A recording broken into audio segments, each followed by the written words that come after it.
Yasin Kittur ಸಾರಥ್ಯದ hi Malaprabha YouTube ಚಾನಲ್ಗೆ ಸ್ವಾಗತ. ನಾನು ತ್ರಿವೇಣಿ ಬಡಿಗೇರ್.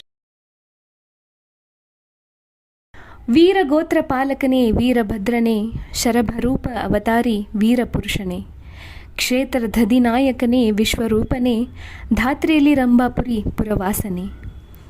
ಇಂದು ಬಾರೋ ಮತ್ತೊಮ್ಮೆ ರುದ್ರದೇವನೇ, ಬಂಡತನವ ಚಂಡಾಡು ರುಂಡಮಾಲಿಯೇ, ನಂಬಿ ನಾನು ಕರೆಯುವೆನು ಶಂಭುತನೆಯನೇ, ಇಂಬುಕೊಂಡು ತಂದೆ ನಿನಗೆ ಶರಣು ಎಂಬುವೆ. ದಿನಾಂಕ 22ರಂದು ನಡೆದ ಕಾರ್ಯಕ್ರಮದಲ್ಲಿ ಗದಿಗೆಯ ಹಿರೇಮಠ್ ಉಪನ್ಯಾಸ ನೀಡಿದರು. ದುಷ್ಟರ ಸಂಹಾರಕ್ಕಾಗಿ ಶ್ರೀ ವೀರಭದ್ರನ ಅವತಾರ ಜಗತ್ತಿಗೆ ಅವಶ್ಯಕವಾಗಿತ್ತು. ಇದು ಪುರಾತನ ಕಥೆಗಳಲ್ಲಿ ನಾವು ನೋಡಬಹುದು ಎಂದರು. ಅನ್ನಪ್ರಸಾದ ಸೇವೆ ಮಾಡಿದ ಗ್ರಾಮ ಪಂಚಾಯತಿ ಅಧ್ಯಕ್ಷ ಚಂದ್ರಶೇಖರಯ್ಯ ಕಾರಿಮನಿ, ಬಸವರಾಜ್ ಸುಬೇದಾರ್, ಈರಣ್ಣ ಕರಿಕಟ್ಟಿ, ಹಬೀಬ್ ಹಾದಿಮನಿ ಹಾಗೂ MBBS ಹಾಗೂ BVSC ವಿದ್ಯಾರ್ಥಿಗಳಾದ ನೀಲಮ್ಮ ಶಂಕರ್ ಕರಿಕಟ್ಟಿ, ಸೃಷ್ಟಿ ಬಸವರಾಜ್ ತಡ್ಕೋಡ್ ಇವರನ್ನು ಸನ್ಮಾನಿಸಲಾಯಿತು. ಬಯಲುಹೊಂಗಲದ 3000 ಮಠದ ಶ್ರೀಗಳಿಂದ ಧರ್ಮೋಪದೇಶ ನಡೆಯಿತು.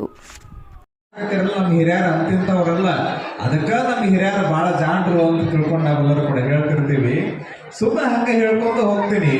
ಒಂದು ಜಾತ್ರೆ ಆಗೋದ್ರಿಂದ ಎಷ್ಟು ಉಪಯೋಗ ಅದಾವ ಅಂತ ಹೇಳಿ. ಈಗ ಇಲ್ಲಿ ಜಾತ್ರೆ ನಡೆಸಿದ್ವಿ. ಈ ಜಾತ್ರೆ ನೆಪದಾಗ ಈ ಸಂದರ್ಭದಲ್ಲಿ ಶಿವಕುಮಾರ್ ಹಿರೇಮಠ್ ಹಾಗೂ ಸಂಗಡಿಗರಿಂದ ಸುಗಮ ಸಂಗೀತ ಕಾರ್ಯಕ್ರಮ ನಡೆಯಿತು.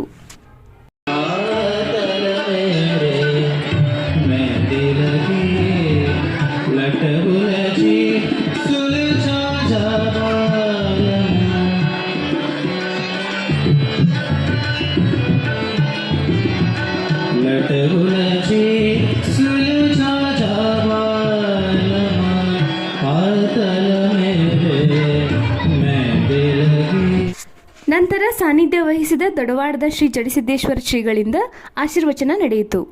ಈ ಸಂದರ್ಭದಲ್ಲಿ ಪುಣ್ಯದ ಗಂಟು ಹೆಚ್ಚು ಮಾಡಿಕೊಳ್ಳಬೇಕಾದರೆ ಸತ್ಸಂಗ, ಶರಣರಹಿತ ವಚನ, ದಾನ ಧರ್ಮಗಳಿಂದ ಮಾತ್ರ ಸಾಧ್ಯ ಎಂದು ತಿಳಿಸಿದರು. ಕಾರ್ಯಕ್ರಮವನ್ನು ಕುಮಾರ ಮಹಂತೇಶ್ ಮಂಗಳಗಟ್ಟಿ ನಿರೂಪಿಸಿದರು. ವೇದಮೂರ್ತಿ ಶಂಕರಯ್ಯ ಸ್ವಾಮಿ ಕೆಂಜಡಿಮಠ್, ವೇದಮೂರ್ತಿ ಶಂಕರಯ್ಯ ಸ್ವಾಮಿಗಳು ಹೊಸಮಠ್ ಉಪಸ್ಥಿತರಿದ್ದರು. ಜಾತ್ರಾ ಕಮಿಟಿಯವರು ಎಲ್ಲ ಶ್ರೀಗಳನ್ನು ಸತ್ಕರಿಸಿದರು. ಕೊನೆಯದಾಗಿ ಶಾಂಬಯ್ಯ ಹಿರೇಮಠ್ ಹಾಗೂ ಸಂಗಡಿಗರಿಂದ ಜಾಗೃತಿಗಾಗಿ ಜಾನಪದ ಕಾರ್ಯಕ್ರಮ ಜರುಗಿತು. ಅವತ್ತು ಇವತ್ತು ಹ್ಯಾಗದಾರ್ ಇವತ್ತು ಚಲೋ ಅಂತೀರಿ ಅವತ್ತು ಎಂಬ ಹಾಡು ಮನರಂಜಿಸಿತು.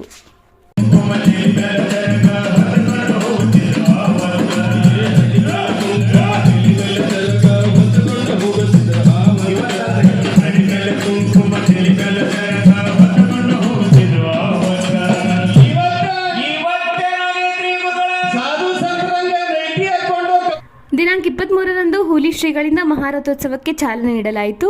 ಸಾವಿರಾರು ಸಂಖ್ಯೆಯಲ್ಲಿ ಸುತ್ತಮುತ್ತಲಿನ ಗ್ರಾಮಗಳಿಂದ ಭಕ್ತರು ಆಗಮಿಸಿದ್ದರು. ಗಣಪತಿ, ಮಡ್ಯಪ್ಪ, ಪರಮನಾಯಕರ್ ಅಲ್ಲದೆ ಇತರರಿಂದ ಶ್ರೀ ವೀರಭದ್ರೇಶ್ವರ ರಥಕ್ಕೆ ಬೃಹತ್ ಹೂಮಾಲೆ ಹಾಕಲಾಯಿತು. ಜಾತ್ರೆಯಲ್ಲಿ ವಿವಿಧ ಮಜಲುಗಳಿಂದ ಭಜನೆ, ಡೊಳ್ಳು ಕುಣಿತ ನಡೆದವು. ಮಳೆರಾಯ ರಥೋತ್ಸವಕ್ಕೆ ಕೊಂಚ ಅಡ್ಡಿಪಡಿಸಿದರೂ ರೈತರ ಮುಖದಲ್ಲಿ ಮಂದಹಾಸ ಮೂಡುವಂತಾಯಿತು. ನಂತರ ರಥೋತ್ಸವವನ್ನು ಅತಿ ವಿಜೃಂಭಣೆಯಿಂದ ಮಾಡಲಾಯಿತು. ಸಂಜೆ ರಾಜರತ್ನ ಮೆಲೋಡೀಸ್ ಅವರಿಂದ ಕಾರ್ಯಕ್ರಮಗಳು ಜರುಗಿದವು. ವರದಿ ಯಾಸಿನ್ ಕಿತ್ತೂರ್, ಅಸದ್ RJ. ಎಲ್ಲರಿಗೂ ನಮಸ್ಕಾರ. ಮುಂದಿನ ಸಂಚಿಕೆಯಲ್ಲಿ ಸಿಗೋಣ. ದಯವಿಟ್ಟು ನಮ್ಮ ಹಾಯ್ ಮಲಪ್ರಭಾ ಯೂಟ್ಯೂಬ್ ಚಾನಲ್ಗೆ ಸಬ್ಸ್ಕ್ರೈಬ್ ಮಾಡಿ.